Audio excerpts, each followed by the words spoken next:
President Biden says masking while traveling should be up to the individual, but his own Justice Department is ready to defend the CDC's federal mandate, saying it is, quote, a valid exercise of the authority Congress has given CDC to protect the public health. Well, now that we have that all cleared up, Sean Duffy is a former congressman and, of course, a Fox News contributor. Sean, what kind of a response is that from Biden's DOJ? Well, a confused response from everybody, Todd. I mean, listen, I think the DOJ is saying, listen, we have to defend the CDC if the CDC wants to go forward with a masking rule on airplanes. The bottom line, though, is the CDC isn't basing many of their recommendations and decisions on science. It's all politics. And so you look at how happy Americans are to take their masks off on planes. I mean, as evidenced, the fact that every airline basically lifted mask mandates immediately, they know their customers don't want to wear them. I think this was like December 5th, 1933, when Prohibition ended. People are celebrating, grabbing a drink, taking their masks off. Same thing here. The CDC is not going to come to the DOJ and say, we want to extend this mask mandate. This thing is over and done with, I think, not going to continue.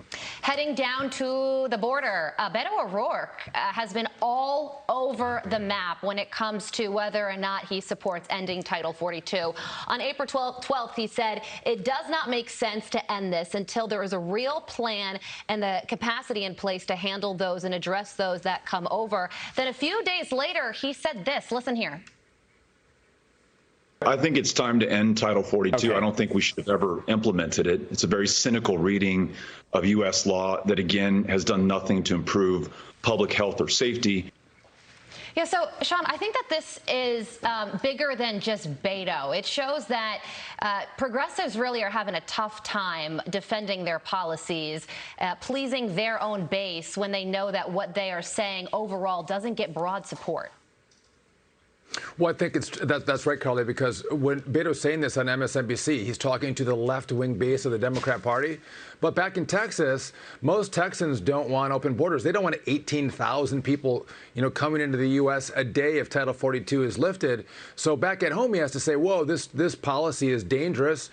We shouldn't have it lifted unless there's a plan in place.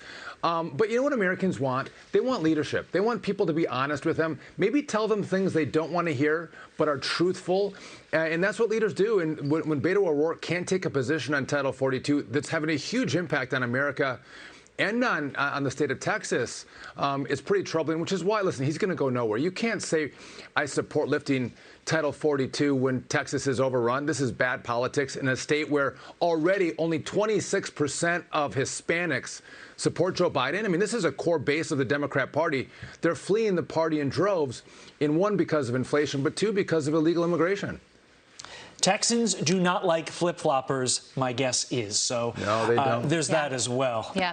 And President Biden now, apparently, there's reporting that the Biden administration is considering extending Title 42 because of all of this backlash from Republicans and Democrats, including Senator Chris Coons, one of his closest allies, says that he wants the administration to keep it in place. Sean, got to leave it there. Thank you for joining us this morning. We appreciate it.